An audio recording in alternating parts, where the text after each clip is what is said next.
Escajeda returned for round 2 to show the field how it's done. And while David Anderson had pace, his first lap mistake proved too costly to overcome in the end.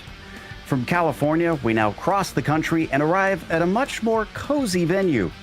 It's time for everyone to get comfortable and squeeze together in the tight confines of Lime Rock Park as we get ready to watch round 3 of the Real Racers Virtual Club. And you'll see it all live here on the Global Sim Racing channel. Hi, I'm Joe Peak, and with me in the booth is DJ Clark. Behind the scenes is our director, Sean Crackers Ambrose, and he's using cameras provided by Dougie Beard. Lime Rock is among the classic road courses that began to pop up here in the States in the 50s. Still kicking, little has changed in its layout. Let's find out more with our track guide.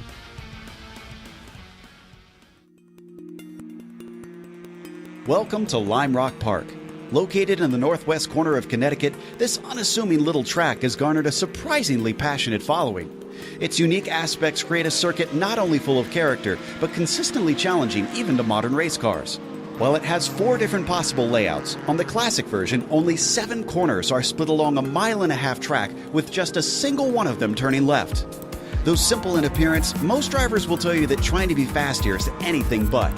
The run down the front stretch into Big Bend offers pretty much the only viable passing spot, but it's a double apex right-hander which lures drivers into taking it too fast.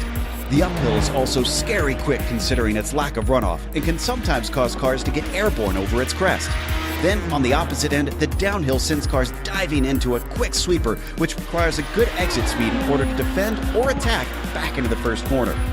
Modern racing mostly uses the more recently built chicanes, especially at the uphill. But one of the most unusual facts about this track is that the races are never held on Sunday. Due to a legal agreement with a nearby church, events must take place on Fridays and Saturdays. The confines around this place are tight, the passing opportunities are few, and mistakes are usually punished with race-ending damage. With most other road courses now being built with upwards of 3 and 4 miles in length, this track stands out. But in an age of multi-million-dollar facilities and flashy buildings, this quaint small circuit manages to keep fans coming back with its intimate and grassroots setting.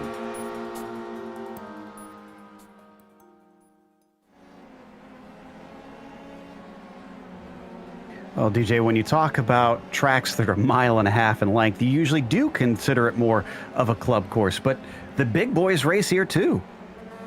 They do indeed, Joe, and no matter what kind of car you bring to Lime Rock, it's always going to present a little bit of a challenge for you. Now, especially in these very, very lively Formula 3 machines, drivers are going to have to be very careful coming down over the diving turn, that last corner before they get to the main straightaway.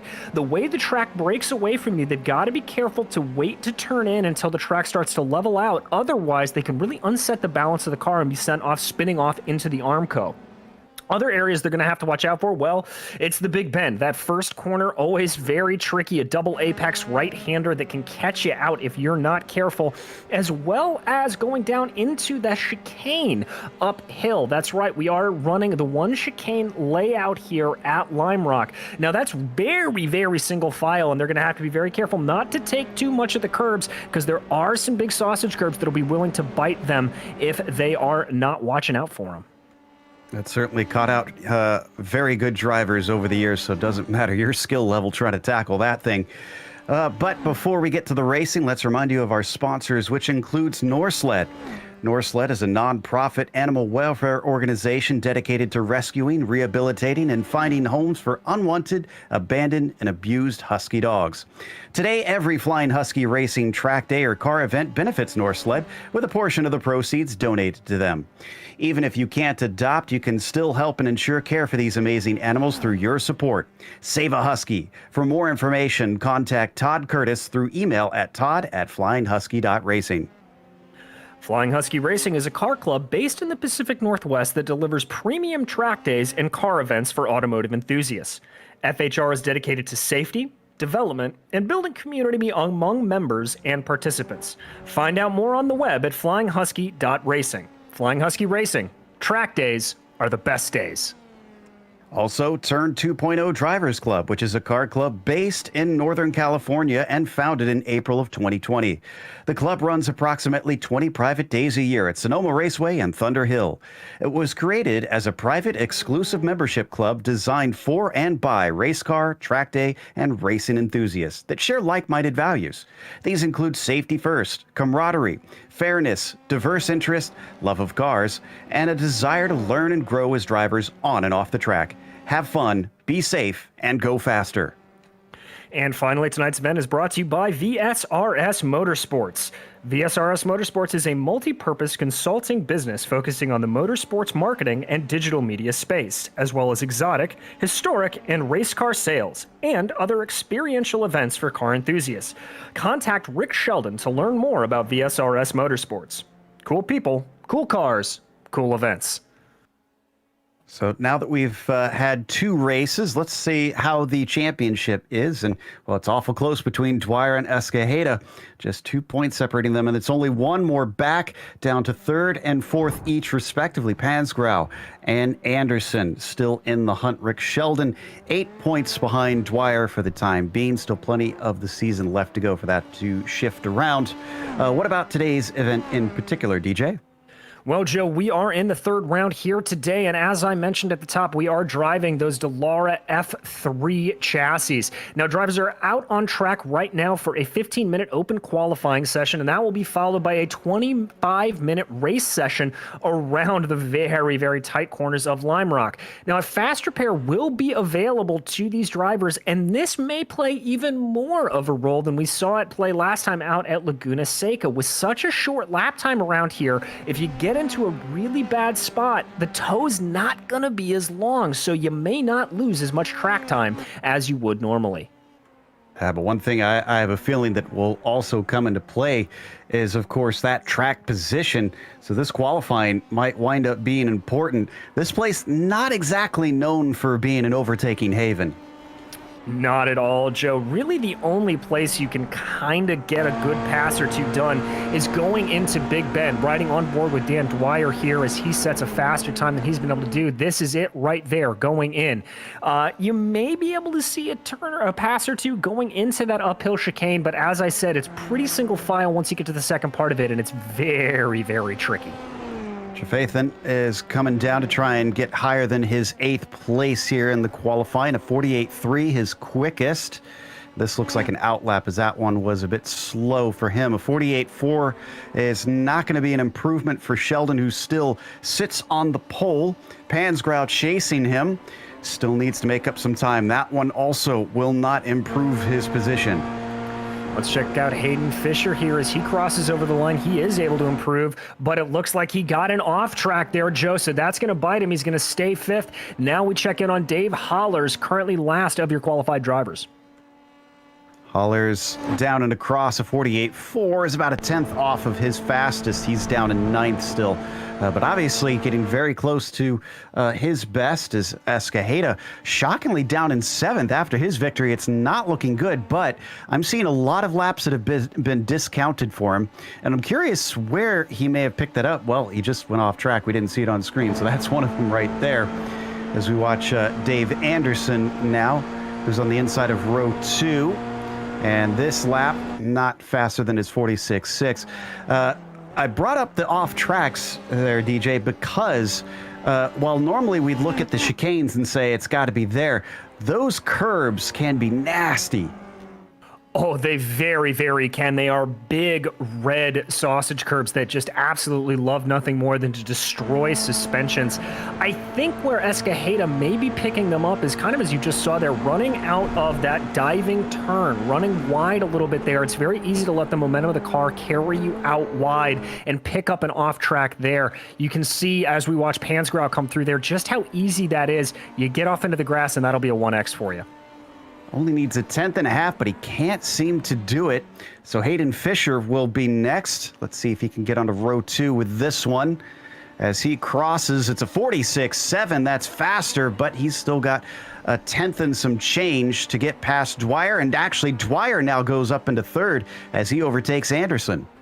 Yeah, Dan Dwyer looking to get back to some of his pre-season dominance here. Holler's unable to go faster there. Let's check in on Escajeda, see if he's able to improve from that 47.2, and indeed he is if that lap's going to stick, and it looks like it is. That's going to bump him up into 6th place. Still has work to do, though. Rick Sheldon, that one's not going to do it. He's been having trouble getting a quick one in ever since his 46.2 on lap 7. Plenty of chances to whip around here with the laps under a minute, well under a minute, and 15 minutes of qualifying means you can iterate again and again.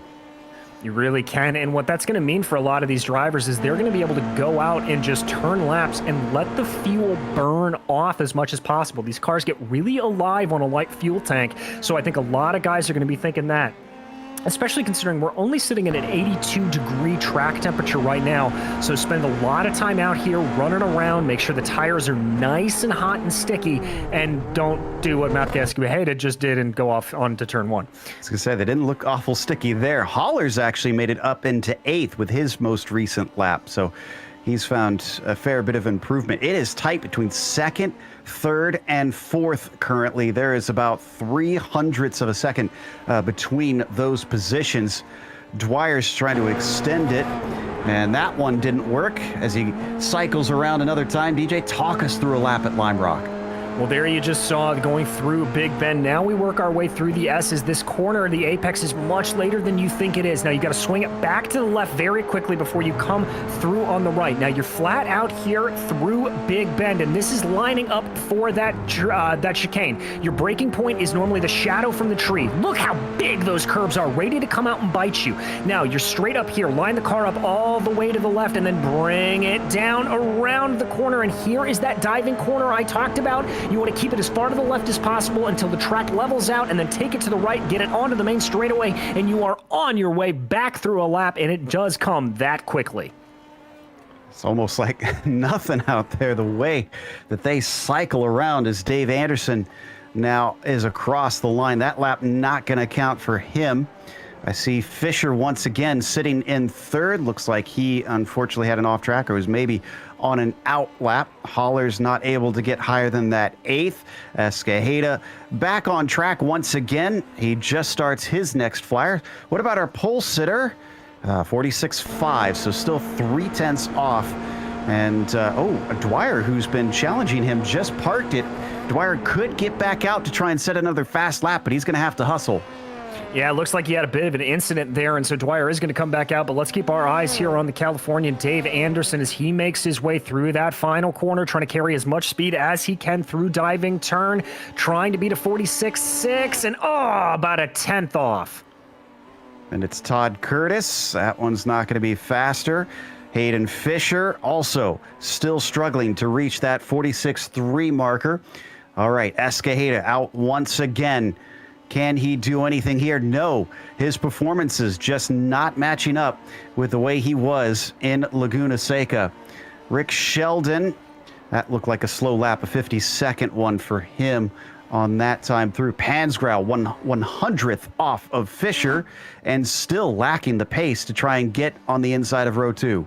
Yeah, I think a lot of these drivers, it looks like they may have taken that last lap to just kind of cool the tires a little bit, see if they can set themselves up for a real flyer here. But here comes Dave Anderson. Let's see if he had a similar strategy. He did not. He's going to go a little bit faster there with a 46.567. Not going to move up, but nevertheless faster. Same with Hayden Fisher. Oh, Fisher up to second. He's on the front row now. Curtis did not set a better one, but he has one more chance. Escajeda abandons his lap. He's done for the day. He's happy enough, I suppose, with that 6th place. Hollers does not improve as the checkered flag comes out. Sheldon doesn't either. Up next, it's Kurt Pansgrau. He doesn't find any more speed. Trefathan all the way back in 9th at the tail of the field. What's this one going to do? Not be his quickest, so he stays put. Then we've got Dan Dwyer in 3rd. What has he got? He doesn't have anything, Joe. He had an off coming up through the uphill, so this lap not going to count for the driver of the number 2. Fisher coming across next, and that one unfortunately also had an off track. Curtis not able to go quicker. Now, did we see Anderson? Yeah, it looks like he's coming on in, so he has completed his qualifying. That is everybody here today to set their times for round 3 of the Real Racers Virtual Club. And we'll wait for the cars to grid up in a moment. Of course, with 25 minutes in this race, they're going to have a number of laps in that one too. So expect them to cycle past that start-finish line a number of times. The cars now grid up. Let's go through our starting order. It is Rick Sheldon who puts it on the pole with Hayden Fisher in P2. Dan Dwyer starts from 3rd with Kurt Pansgrau in 4th, and Dave Anderson rounding out the first half of the field. Behind Dave in 6th is going to be Matthew Escajeda, followed by Todd Curtis and Dave Hollers in row 4. And then to bring up the back of the field, it will be John Trefathan. Just waiting for the last couple to put themselves on the grid. They'll get a single pace lap behind the pace car, and they will go off racing. Not really much change with the track temperatures. It's 82 Fahrenheit still, so looks like they won't have to try and adjust anything drastic there. Don't forget, if you want to get involved in the conversation with this series, go to hashtag #TrackDaysAreTheBestDays on social media and join in talking with drivers and fans about what's been going on in the Real Racers Virtual Club. All right, DJ, last 2 races, the starts did not go well for a number of the drivers. Do you think they figured it out? This is a quite technical and difficult track. Well, Joe, I certainly hope they do for the action that we see on track, but I've got to say, 82-degree tack temperature, these tires are going to be a little bit on the cool side. They're going to have to be very, very careful. Big Bend is a tricky corner even when you are at full tilt. Everybody's going to have to be on their best behavior and be very, very careful as they work their way through this long right-hander. A win for Dwyer in the first round, a win for Escajeda in the second round, but our front row up there with Sheldon and Fisher, both winless so far this season, looking good for them, obviously. Dwyer, though, sitting in 3rd, so I'm sure he'll want to try and steal that away from the pair of them, but overtaking here, as we mentioned, can be so difficult, so he'll have some work to do for sure. As we now head up into the chicane that is mostly used here in modern times now, especially with vehicles of this pace. Yeah, they do still have that old outer layout there, but just for safety reasons, because it does butt right up against the wood there. Not really seen all that often. Riding on board there with Curtis, I believe, as we start to get everything lined up and ready to go through the final couple of corners. It's about to go green at Lime Rock. Waiting anxiously for that Porsche pace car to peel away, and Rick Sheldon will have control. He's already spacing it out a bit from those behind him. So I'm not sure if they'll really be able to catch him here unless they jump the start by a significant amount. And there's the green flag. Now Sheldon goes. Fisher, not quite as good, but doesn't fall too far behind. Everybody's got to keep it tidy here through Big Bend as they all sweep through that double apex right-hander. So far, so good. And I think we're clean. We are indeed, Joe. Everybody pretty much staying where they qualified. Escajeda up a little bit, but now we work our way through the S's. A little bit of side-by-side in the back there between Hollers and Trevathan. Let's see how they handle the chicane. Fingers crossed. This is one of the big danger zones around the lap. So far, so good. And yes, indeed, everybody is through without incident, at least for the first half of the lap. Already, Rick Sheldon pulling the gap to those behind at about 1.3 seconds. He has certainly got the measure of folks today. Yeah, I think he really wants to take advantage. Oh, that's Escajeda with a spin around. Nobody collected. I think he just tipped a tire onto the grass, but able to catch it and keep that going. Magnificent save. Let's take a look at the replay here. It did cost a position for Anderson, who checked up to stay out of it. Yeah, it almost looked like he was going around before the edge of the course, so I think the car got loose partway through the corner. Yeah, Joe, that's exactly what I was talking about on the elevation change coming down through diving turn. You've got to be very, very careful in these open wheel machines. Oh, big lock up there, as I believe that is Trevathan or Hollers going wide. Oh, and Trevathan catching a big chunk of the curb. Yeah, hopefully he didn't damage the suspension on that. Let's take a look at what happened. Now, John's going to have a fantastic view of poor Dave Hollers, who's just going to blow the corner, and then he has his own issue. Whoa.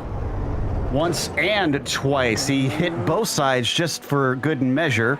At least if it's broken on even sides. Exactly, and oh, there he goes again. Yeah, I think he's definitely suffering some suspension damage there. You see him bounce off the wall. That's certainly not going to help the handling of that number 7.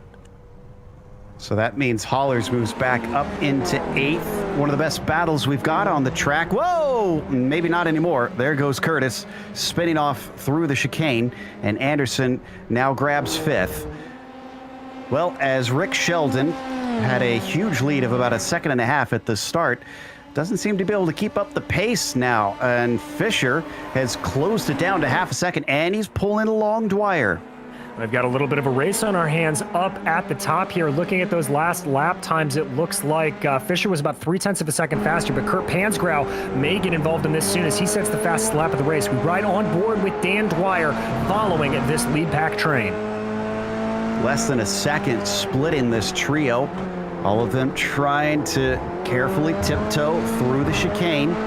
They're all 3 good. Now, behind them, Pansgrau, I think, is starting to gain. He's got it down to about 1 second. So it could become a 4-car fight here. Poor Todd Curtis is already in pit lane. And I wonder if that was involved with the incident we saw for him through the chicane. It was, and here comes Dwyer making a move on the inside of Fisher. Can he hold it? He does. That's how you get an overtake done here at Lime Rock. Making Hayden look more like Fisher-Price there as he made it look easy. He just had a good run here, and this is a bit of a brave move. He was still a little far back. Yeah, he really was very, very late on the braking. You can see Hayden was ready to turn into the corner there and kind of surprised to see Dwyer. So that's a little bit of how you have to get things done here, Joe. You've got to be aggressive and dive in late. So he gets by and now sets his sights on Rick Sheldon. It's still 7/10 between them. We've got a good battle behind as Escajeda has tried to make up for lost time. He's caught up to Dave Anderson as they come down the front stretch, though he had a good exit. I don't think he's going to gain enough to really be able to attack here.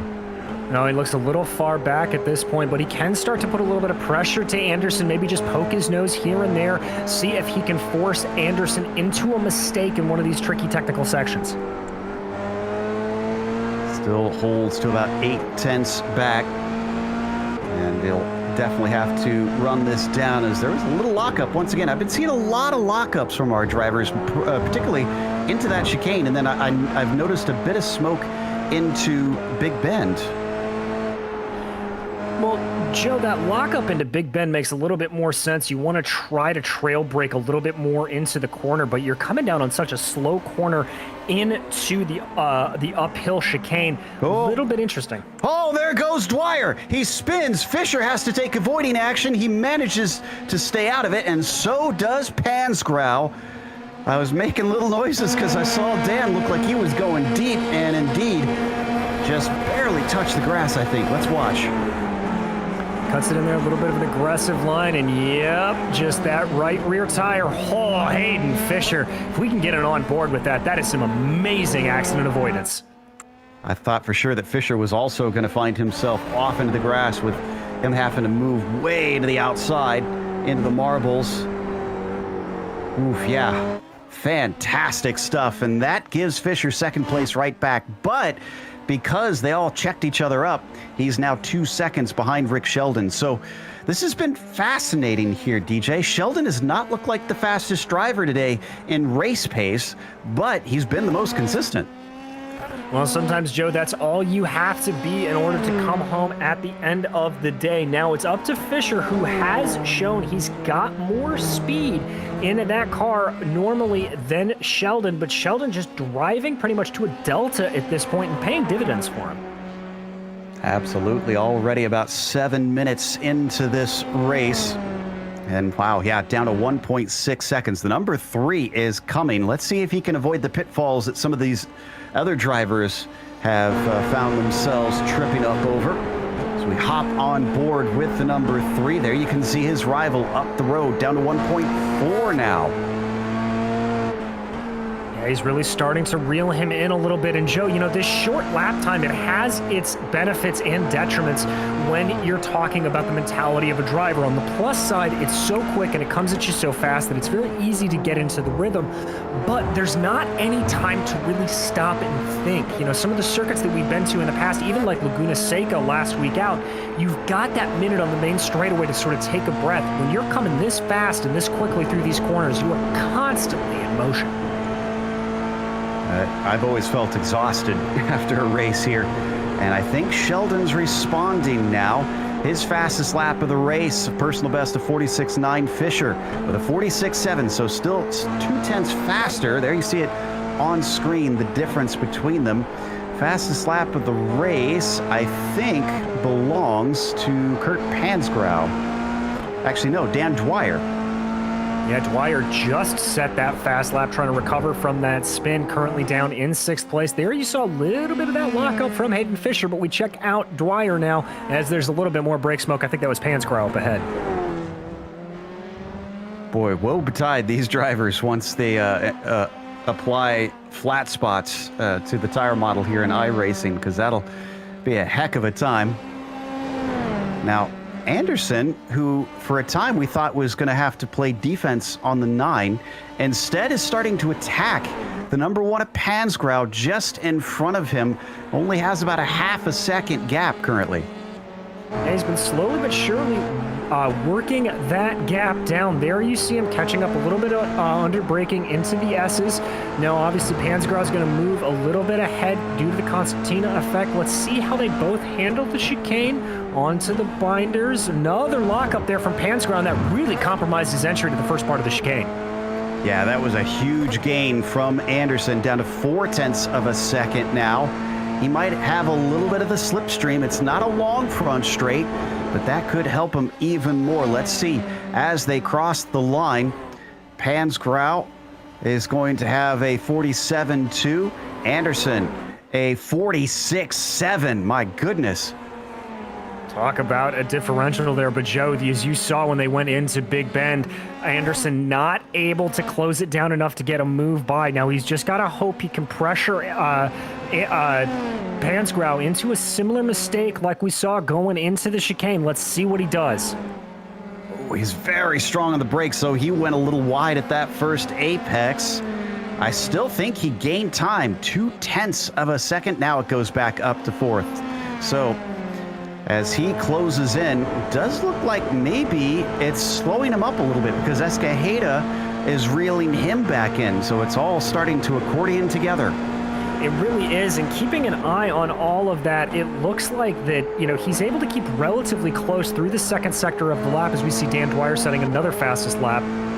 Able to keep it nice and tight, kind of, going through Big Bend and into the chicane. But when he gets to coming down West Bend and diving turn, he loses a little bit of time. It looks like he's losing some of that that rear end grip rather, and it's having some problems getting the power down. Just watch his rear end as he comes around these corners. I wonder at what point will those tires start to overheat, though. You keep locking them up like that, and have to imagine it's putting a lot of stress on those things as he plunges down the diving turn. Anderson caught him, but now he can't seem to do anything with him. No, he can't. Pokes his nose out. Yeah, I think that may be a little bit of a move to just see if he can get Pansgrow to do exactly that. Lock up mid-corner into Big Bend. That's going to let that gap shrink down a little bit more. Let's stay with this, but an update. Up at the front, we thought Fisher was going to chase down Sheldon, but Sheldon has really responded, and it's back to 1.6 seconds. A little off there, coming onto No Name for Anderson, and Escajeda is now the one that's starting to apply pressure. And look at this. Dan Dwyer, 4 cars that are now essentially fighting for the final step of the podium. A little wheels off there coming through West Bend. Ooh, Dwyer really likes flirting with those off tracks there. He's got to be careful. That's what caught him out before. But let's see what happens. It's now Escajeda in the catbird seat, close enough to Anderson to maybe try to make an assault. Anderson's got about a second up the road now to his nemesis of Kurt Pansgrow. It's amazing how this has all come back together amongst these 4. This is all just to settle third place. Getting close to the halfway mark in this race as well. Big lockup from Pansgrow on the entry into the chicane. Still kept it tidy, didn't hit the curbs. And up the hill, they're going to stay about equidistant from each other. I almost wonder if the aero wake of these cars is making it tough to get close enough. Yeah, I think that's really about what it is, Joe. It's kind of similar to what we've seen a couple of times with Indy cars running around ovals recently, that you get within that 4 to 5 tenths of a second gap, and it just becomes impossible to do anything. Yeah, they've all rocked up to the gearbox and then suddenly matched pace with one another. Fisher is not matched pace with Sheldon. Checking his laps here.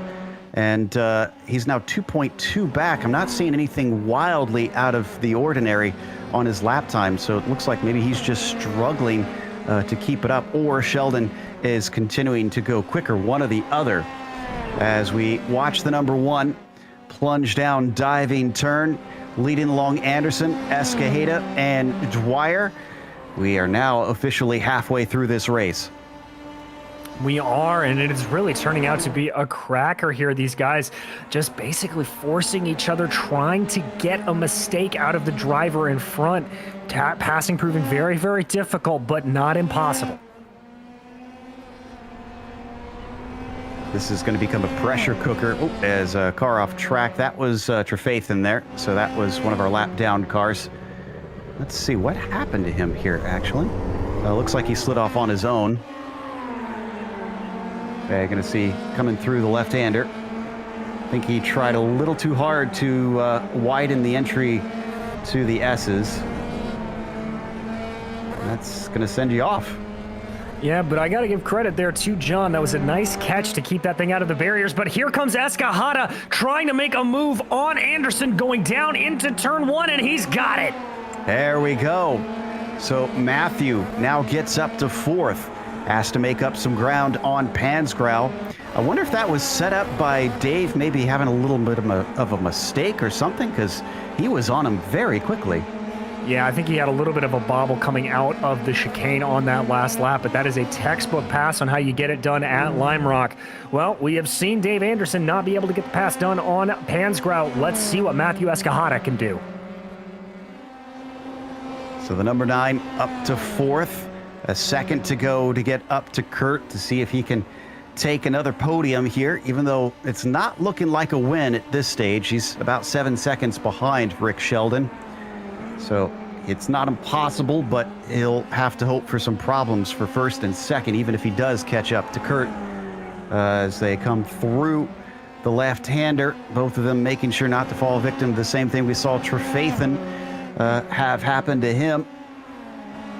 Down through No Name, a straight that's not really quite straight, and then through the chicane, back up the hill, a lot safer through that newer portion of the track, and then down to the front stretch once again. You know, one thing that surprised me as I was checking out some info about this circuit, when they built it, apparently that creek next to it had to be moved for them to build it as they was. So it wasn't originally along there. It was more to the inside of the track. Interesting. That's, as Anderson is off. Joe Anderson just made a mistake going into the first corner, and that's going to drop him back to 6th place. I think maybe this race is getting to him a bit. Lost a position, tried to keep up, and then you see him ride a little bit wide. Goes down to 6th. Dan Dwyer says, thank you very much. That'll get me one back from what I lost. And he's up into 5th. Still 2 away from where he started this race in 3rd. Ooh, and there you saw both Pansgaro and Escajada having a little off there at the crest of the hill, but now Escajada coming on like a full head of steam here. Let's see what he can do. We've seen him make a move into turn 1 before. Is he going to do it? No, he's going to be a little cautious this time. Knows he's got chances. Still plenty more laps to go, and Dwyer, now that he's been freed up, sets another fastest lap of the race with a 46.2. Will we see a 45 at some stage? We might, as fuel continues to burn off here, under 10 minutes to go. There is a good chance Escajada there, that what we've come to see as a typical lockup there coming through that corner from Pansgaro. Escajada very, very close behind now. Ooh, Matthew is putting a lot of pressure on, but he goes a little wide through West Bend. Can he get a better exit off of the diving turn? He's there or thereabouts. Now he's starting to gain. Kurt does not defend initially. Matthew pokes his nose to the inside, but breaks too early. Oh, he sends him off and smoking into the corner somehow. Pansgaro keeps it on the track, though. I want to know what Kurt Pansgaro eats for breakfast in the morning, because the amount of lockups that man has had, and to keep all the 4 tires on the road is nothing short of spectacular. He really wants this 3rd place. Oh, there's another lockup. But he once again avoids going off the course, but I think it compromised his exit. This time, can Matthew keep from losing it? It once again goes wide. He struggles trying to hold so close behind that number 1. It's that arrow wash that we talked about. All right, there you saw a little bit of a defensive move from Kurt Pansgaro. Escajada jumps out very, very early, and indeed that cost him getting the full brunt of the clean air in front of him, slowing him down on the straights. He's going to have to wind this up and try it on another lap. I wonder if Matt himself is starting to feel a bit of the pressure to get this done, not just because of the minutes ticking away, but you see behind them, Dan Dwyer is slowly but surely chipping away, and he is literally the fastest driver of the race right now. He is, and that was a little bit interesting there. I think Escajada may have backed off ever so slightly down that no-name straightaway to see if he can give himself a little bit more room. Runs wide again, though, coming through West Bend. Just can't get that car to turn in like he wants to, and keeps missing the apex, and that's denying him the shot here into Big Bend each and every lap. So we've been riding on board with Dwyer in the number 2. We hop off to see all 3 of them in the same shot, as they're now coming upon lap traffic. That's Trefathan. He's trying to stay out of the way. It'll be a little bit of an annoyance, but thankfully lets everybody through.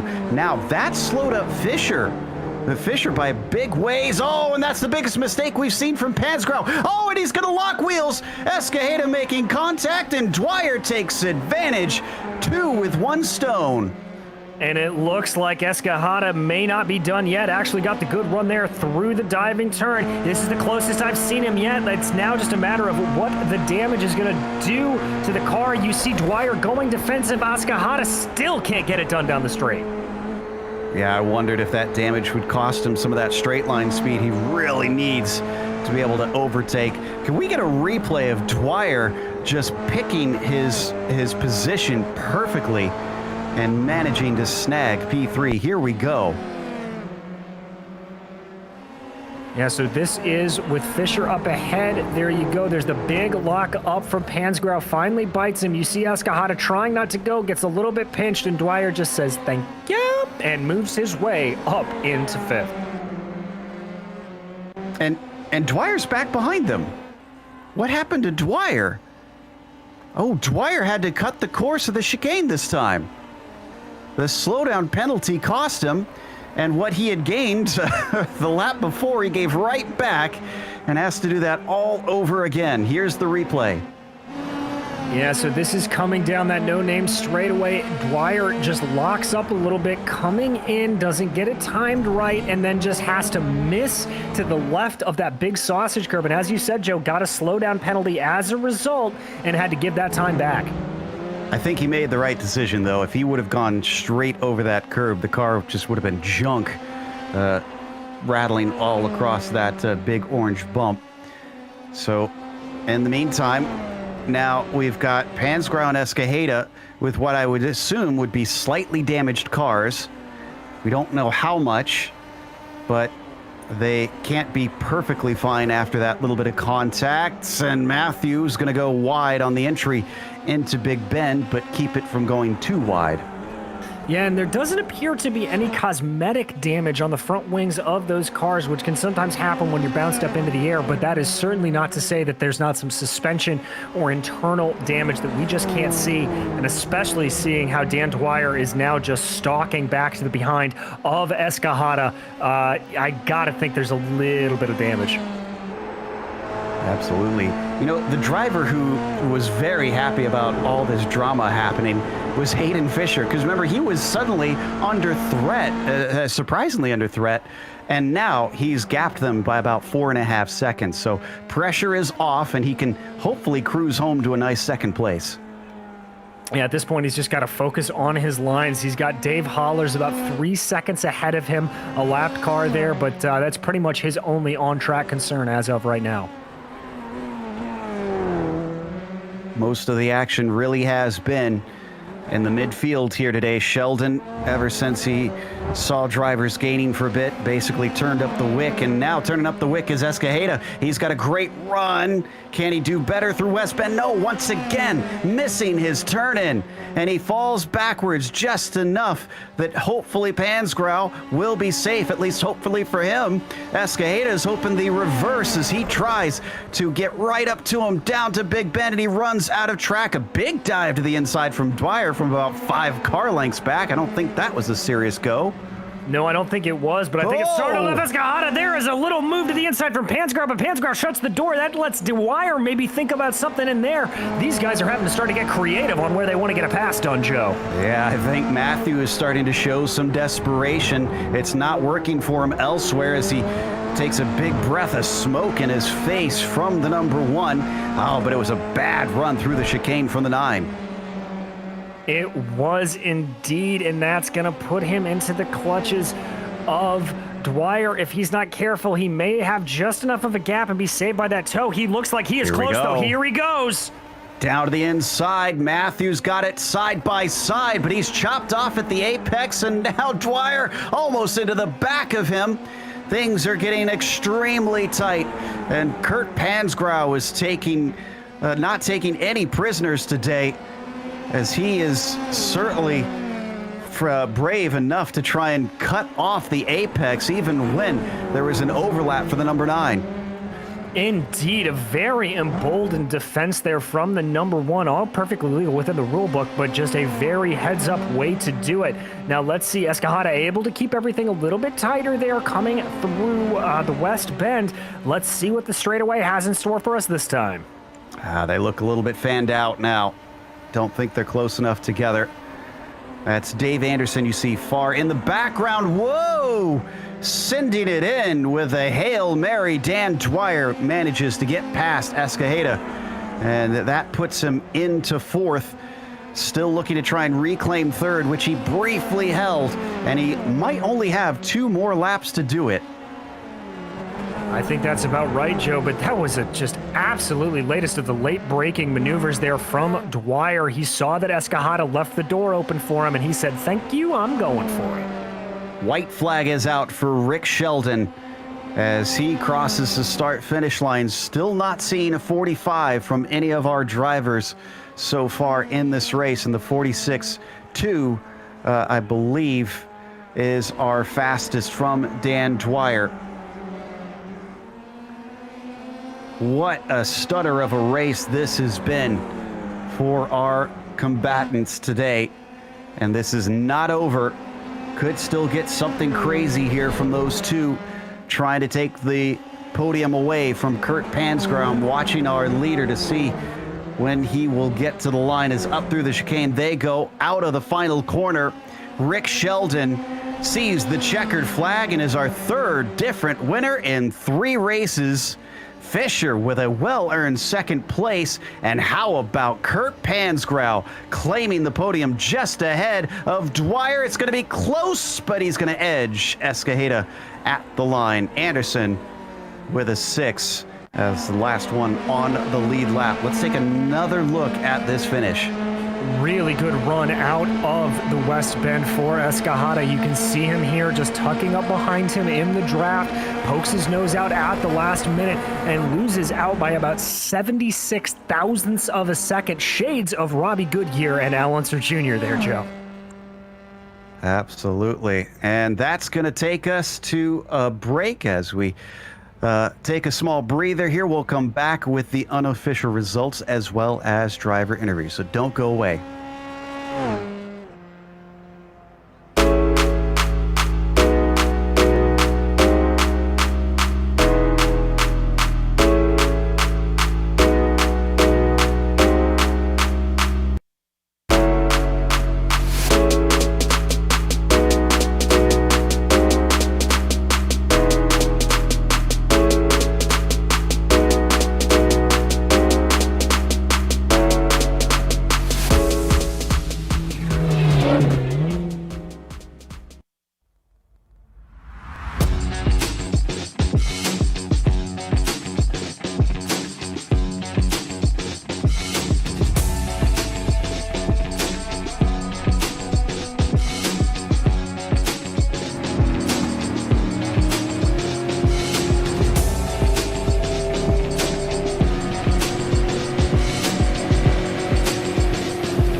Welcome back to Lime Rock Park. We just watched round 3 of the Real Racers Virtual Club, and we had our third different winner of the season. Rick Sheldon claimed it this time.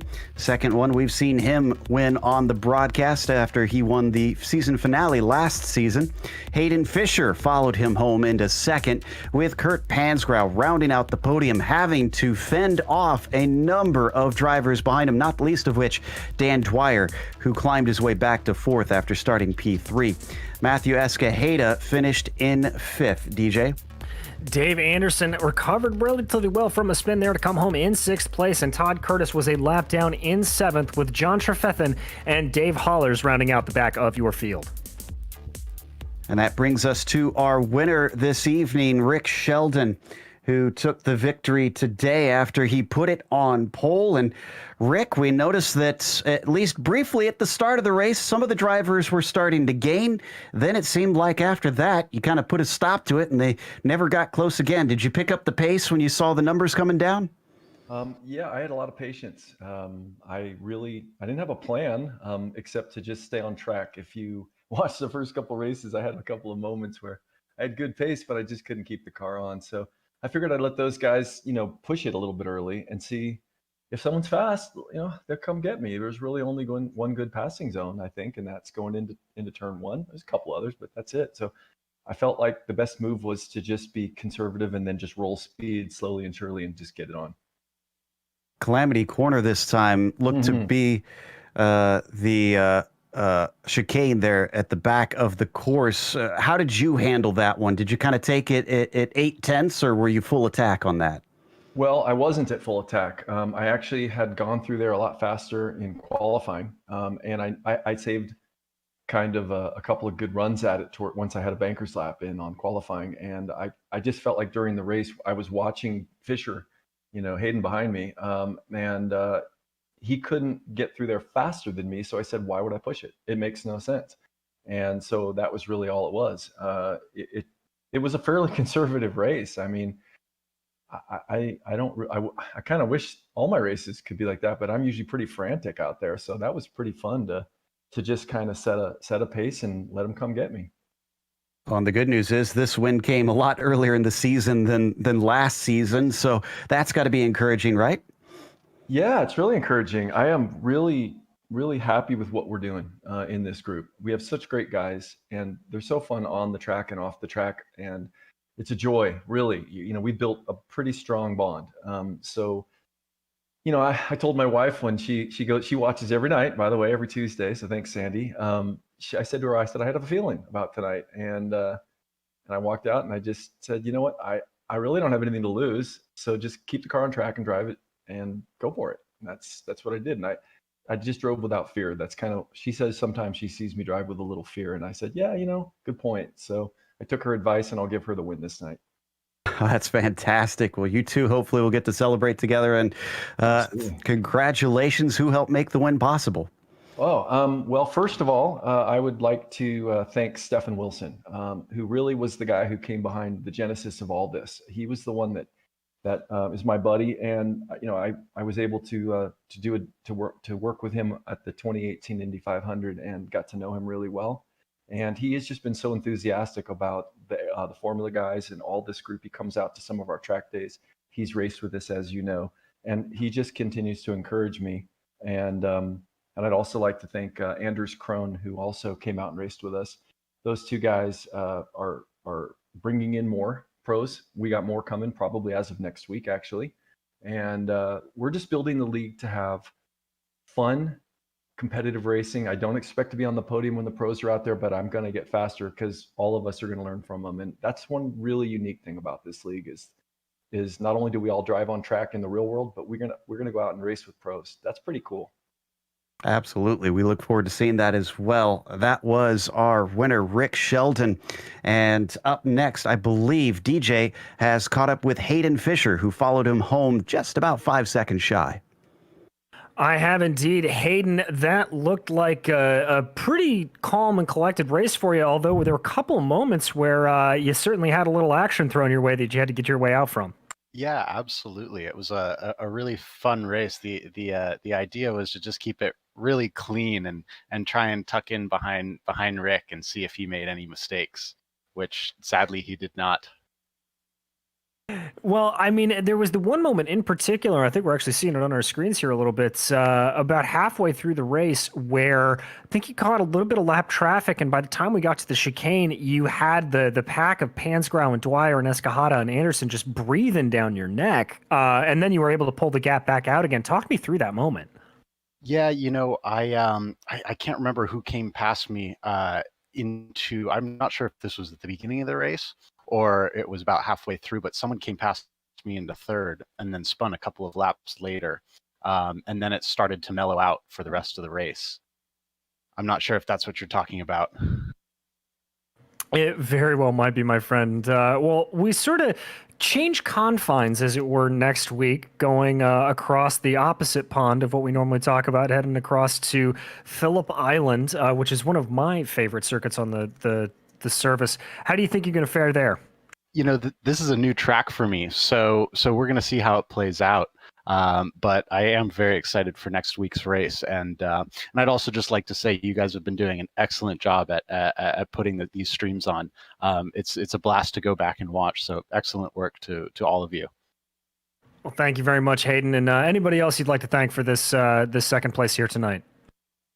Just my dad, who is the reason I got into cars in the first place. Gotta love that. Well, Hayden, congratulations again, and have a good one. Awesome. Thank you, guys. That was Hayden Fisher, your second place finisher, and now I believe Joe Peak has caught up with Kurt Pansgrau, your final podium finisher here tonight. Absolutely. Kurt not only had to withstand pressure, but did have to attack earlier on as well. And once you got into that third, Kurt, I mean, Dan and Dave and just about everybody seemed to be on your gearbox the whole time. Oh yeah, man, that was tough. I didn't think I was going to be able to hang on there, but I don't just blind luck, I think, more than anything. And it's hard to make a pass on this track, and they'd make a little mistake, and it would just keep me in that position. Now, we did see a lot of lockups from you, especially into the chicane and into Big Bend. Were you feeling any difference in the car as that kept happening throughout the race? Was it affecting the tires at all? Well, about, I don't know, lap 8 or 10 or something like that, I went in the chicane really poorly, and I took one of the curbs, and then the car wasn't quite right after that, and it didn't handle as well and didn't go as fast. So I think I bent something, or something's a little bit messed up. Well, it makes that even more impressive that you managed to hold everybody behind for that amount of time. Coming into this race, were you at all nervous? This is definitely the smallest of the circuits that we've run so far. Yeah, the chicane's always been super hard for me. I mean, the last season I messed it up twice and went off track. At least that didn't happen this time, but it's a tough track for me. I'd say you fared well. You managed to podium. Anybody you'd like to thank for managing to spray the champagne tonight? Just thank the club for letting me come out and race with them. Really appreciate it. Awesome stuff. That was our third place finisher, Kurt Pansgrau, and I do believe that DJ has caught up with Todd Curtis here, the number 72, who finished 7th today. I have indeed, and Todd, looked like a little bit of a race kind of off on your own there. You finished in your own pack, but I'm sure Lime Rock presents plenty of challenges coming at you, and it looks like you go pretty well with them. Oh, well, thanks. My previous experience at this track was the prior race we did last season, and I didn't make it out for practice earlier yesterday. So it was kind of getting back to familiar with things. One little glitch along the way. I wound up a lap down after the repair and drove mostly clean laps after that. My best lap was in practice, so it was all downhill from there. But overall, great race. These guys put down some solid laps. It was a clean race, which is great to see. We need more of those. So appreciate everybody coming out, supporting us, and being here to see what this is all about. And we'll be back next time. Yeah, well, I'm curious from your perspective. We were kind of talking about it on the broadcast. How do you approach preparing for a track like this that is so much shorter? Is there a different preparation that goes into it, or is it just kind of the same as any other circuit? Well, it's definitely more of a flow thing than it is, remembering each and every one of your spots. You have to connect the corners because it's such a short lap. So having foresight, thinking ahead of where you are, I mean, you always need to do that, but I think you're constantly in that flow kind of mode with a track like this. Setup matters a lot. I'm not sure that last time we raced, I don't know if it was the same setup we used this time. It felt a little different. When I came back out on track, my tires were all over the place. I wasn't sure if I still had damage in the car. I just think it took a few laps for them to come in, and then things seemed to settle a bit. But yeah, I was kind of off on my own. sometimes it's a bit more motivating having somebody to chase. I did catch up with John there, and he was kind enough to let me by, which was nice. So that gave me a little confidence boost. But in the end, it was just about trying to drive some clean laps. Well, next week we head out to a track that I think in terms of runoff actually is very similar to this, albeit a little bit longer, in Phillip Island. I mentioned earlier to Hayden that it's one of my personal favorite tracks on the service. How do you like it, and how do you think it's going to go? Yeah, I'm not all that familiar with it. I've really only taken a first look at it, but it looks like a fun track. Anything new, poses challenges where we do this thing where we try to apply what we know about other tracks, and we say, oh, this turn is kind of like this one that I've seen somewhere else, and you try to set it up. And it's really about, getting those connected together. So I'll be out there, exploring it for the first time, and I'm real curious to see what that's about. Hopefully I can find some F3 race footage and check it out and see how the pros are doing it. Yeah, it's I can say from experience it's a blast, and there are some similar corners, but MG is its own special thing. Anybody you'd like to thank tonight? Just the usual crowd. Everybody who comes out to support this thing is kind of what makes it what it is. We can get any group of people together to say, hey, let's play a game, but this is making it something a lot more than that. So appreciate everything that everybody puts in to make it that, and for supporting us all around. And tune in next time. Thank you very much. That was Todd Curtis, and back to you, Joe. And that is actually going to wrap up our interviews for this evening. So, of course, we not only want to thank the organization, but also their sponsors, of course, starting with Norsled, Save a Husky. For more information, contact Todd Curtis through email at todd@flyinghusky.racing, as well as Flying Husky Racing. Find out more on the web at flyinghusky.racing. Flying Husky Racing, track days are the best days. And of course, the Turn 2.0 Drivers Club. Have fun, be safe, and go faster. And finally, VSRS Motorsports. Contact Rick Sheldon to learn more. Cool people, cool cars, cool events. Thanks to the companies that provide the software and the hardware for our broadcast listed here on your screen.